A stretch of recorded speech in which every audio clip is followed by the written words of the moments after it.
Value Farm family, welcome back to another episode of The Farm. If you're new here, you are most welcome. Please consider subscribing if you haven't already, and also turn your notification bells not to miss out on any episodes of The Farm.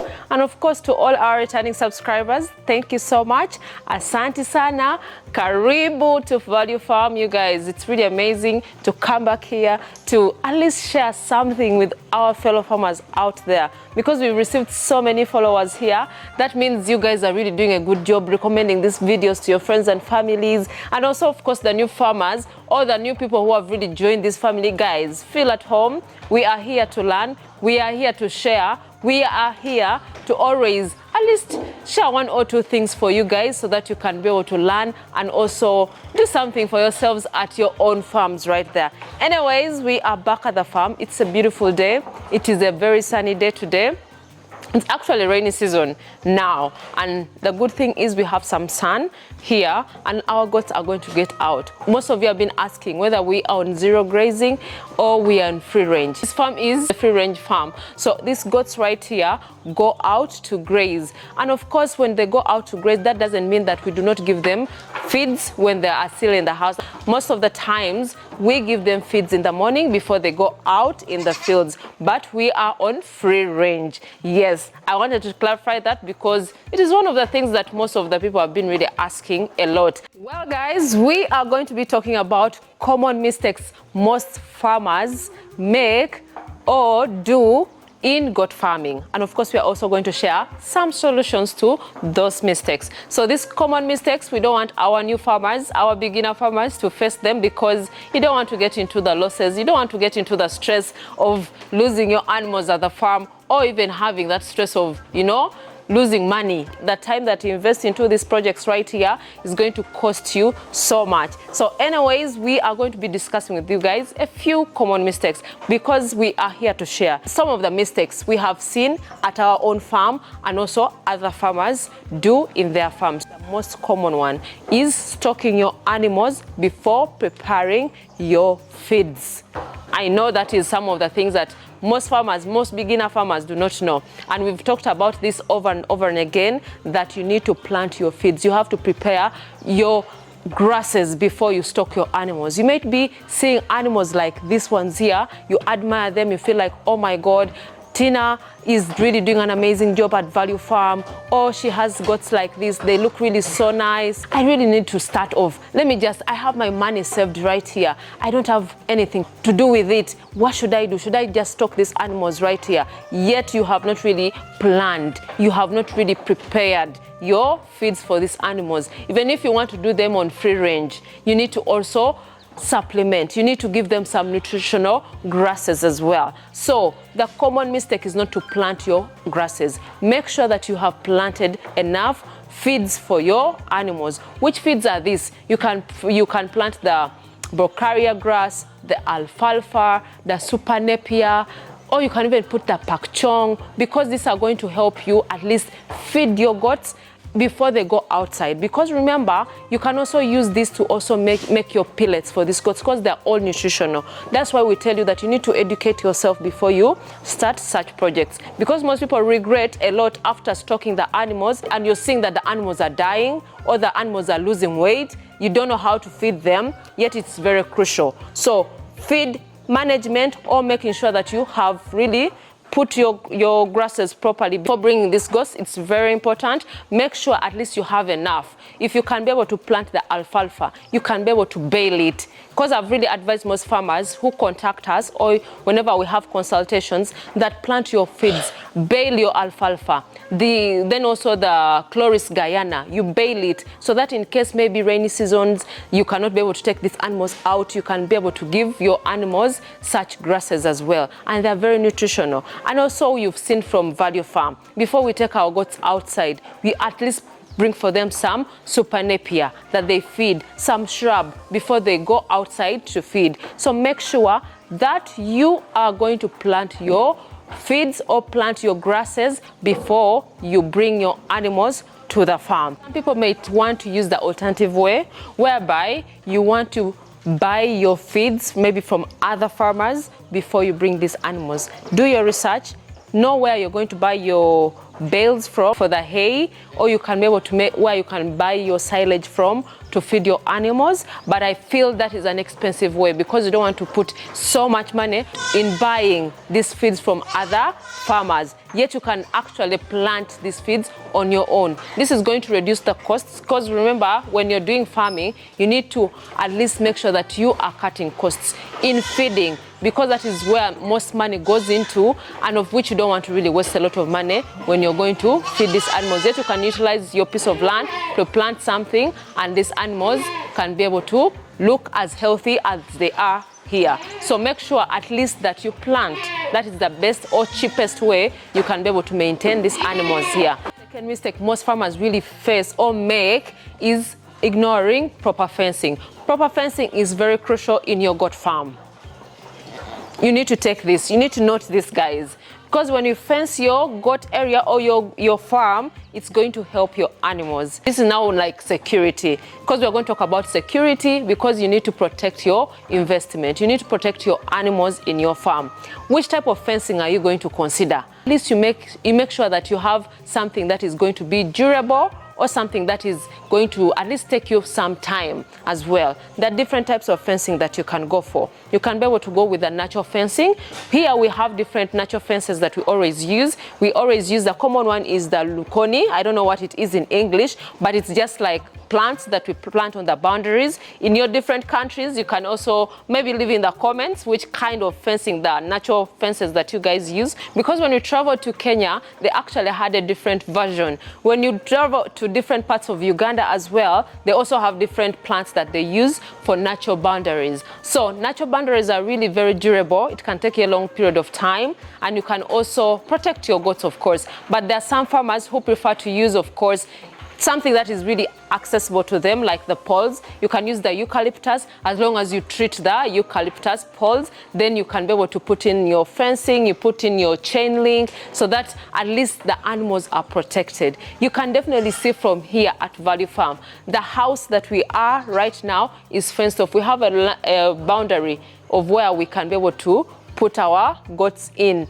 We have the exercising yard fenced off, then also the house fenced off, but also the farm is naturally fenced off. So make sure that you monitor, you always check your fencing as well, because now like the eucalyptus, sometimes after some period of time, after a few years, the poles may start falling off. Make sure that at least you do routine checks. Make sure that the farm managers or yourself should go and check these boundaries properly to check that these poles are really straight, they have not fallen off. It's going to compromise on your security at the farm, so your animals are not safe at all. This is going to allow predators to get into your farm. Also people, because remember now in Uganda, we are now going to Christmas season, whereby, you know, this is a time for most people to look into people's farms, because they need animals to slaughter for Christmas season. So make sure that at least your fencing is fixed.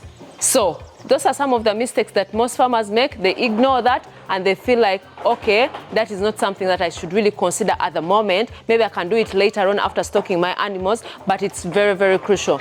Make sure that at least this is really done properly. The fencing is strong enough, and also the fence that you've put is monitored closely, and also these animals are protected as well. If you have your CCTV cameras, install them so that you make sure that these animals are safe. So that goes hand in hand with security as well. So install cameras so that at least these animals are protected. Even if you're not at the farm, you can be able to see what is actually happening at your farm. So that is very necessary for security purposes, and also making sure that these animals do not escape to other places or out of the farm. So make sure that this is really done properly. Yes. Then the other point, let's talk about housing. Before you bring your goats to the farm, how is the housing? How have you prepared your goats to sleep? Housing is one of the first things that you need to think about. Which type of housing are you going to build for your animals? Is it going to be safe for them?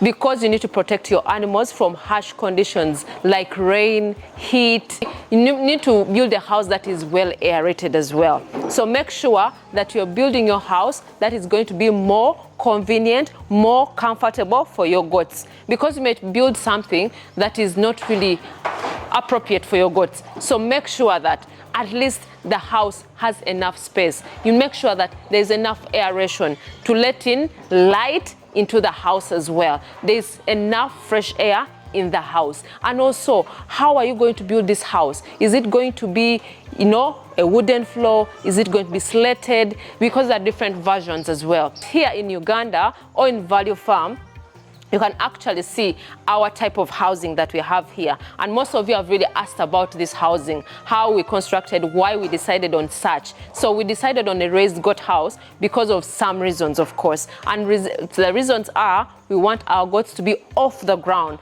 and we don't want them to be in touch or in contact with the ammonia. So make sure that at least the goat house is raised a little bit so that at least your goats do not fall sick all the time. Because this is really very helpful for us. With the structure that we have here, you can definitely see the wastes or the urine goes through the small partitions that we have right here. So they don't actually get in touch or in contact with the animals in the goat house when they're sleeping. And it's also very comfortable. And also when the urine gets under, at least that ammonia doesn't affect them, because ammonia is one of the causes of deaths in goats because it's really very strong and affects their respiratory system. So make sure that at least that is also considered. Housing is very, very important. If you don't know how to construct that goat house, get someone or visit other farms and see and copy and learn from them, at least, so that you can be able to bring to your farm and do something that is much simpler.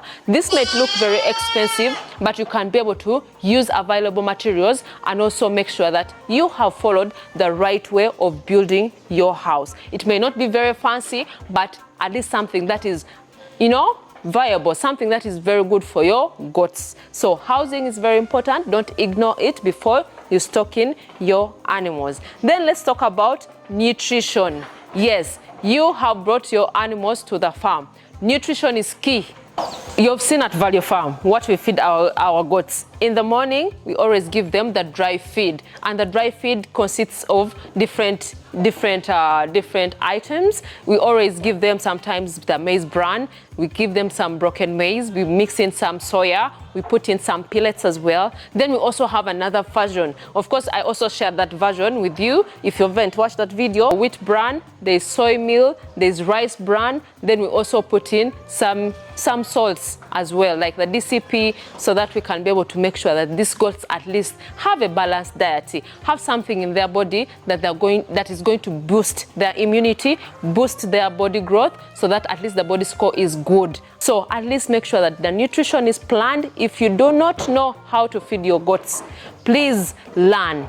Go to other farms, visit other farms. You'll definitely learn. When you come to Value Farm, unfortunately, we are not yet inviting people to come to the farm, but when we start, we shall definitely share with you guys. But at least you're lucky enough that you have videos here on YouTube that you can learn from. But still, go to other farms as well, see how they are feeding. We visited other farms whereby you see that the feed preparation is quite different from what we are used at Value Farm. And we've also implemented some of them at Value Farm here. So learning does not stop as a farmer. Educate yourself always. Be open-minded so that you can learn from other farms, because nutrition is key for the growth of these animals right here. If you compromise on nutrition, this is when you will realize that, oh, maybe my goats are really lacking some nutrients in their body. They are dying, they are losing weight. Some of them are lacking milk, like the milk production is really low, especially for the lactating mothers. So you have to make sure that you at least boost them. You give them the nutritional grasses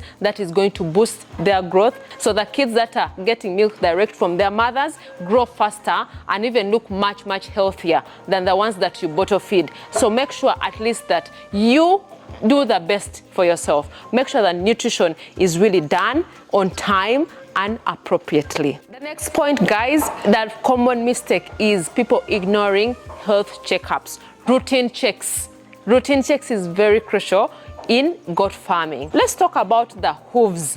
Guys, this is very, very important. Hoof management at your goat farm is very crucial. Hooves can really affect the movement, like the health of the goat as well. The health of the goat, and also like even it moving, it really affects it a lot. So whenever you see that they're outgrown hooves, make sure that you come and trim them. Trim them so that at least the goat is comfortable. Because if these hooves really outgrow or grow longer, you will see the goat limping, which is not really very good, which is not a good look for your animal. It can even lose appetite because it can't even walk to the field if it's on free range. So at least you come and trim them so that at least they're comfortable all the time, and also check the hooves, whether there are thorns, whether there are stones inside there. When you see that there's a little discomfort, maybe it's not working properly, check. Make sure that everything is okay, because sometimes when they come from the fields, there are some things that are stuck in between their hooves. That is the time for you to remove so that it doesn't cause more harm. Then also like the eyes.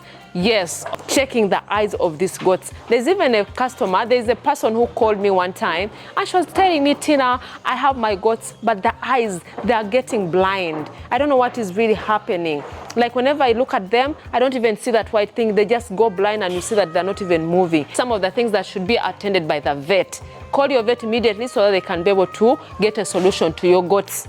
In the bush, there's so many things that they get in contact with, so which affects the eyes. But the best person to do that or to treat is the vet doctor. But you need to make your routine so that it doesn't really get worse and you lose your animals. And you find that the goat cannot even do anything for itself. It's already too late. By the time the vet comes here, it is too late for you. So make sure you do that at least. Routine checks is very important. Most farmers ignore. As long as they look at the animal and they feel like, okay, the animal is looking okay, it is fine for me. At least make sure that at least those routine checks are actually done as well. This is the last point I'm sharing with you guys. The one common mistake that most farmers also make is neglecting record keeping.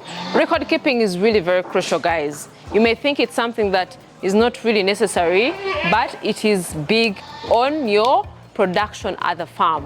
When you come to Value Farm, guys, don't compromise with the records at Value Farm. We have to make sure that at least the records that we have at Value Farm, we have records for production, then we also have records for medical. For production, this is whereby we have our records for how we are managing production or multiplication at the farm.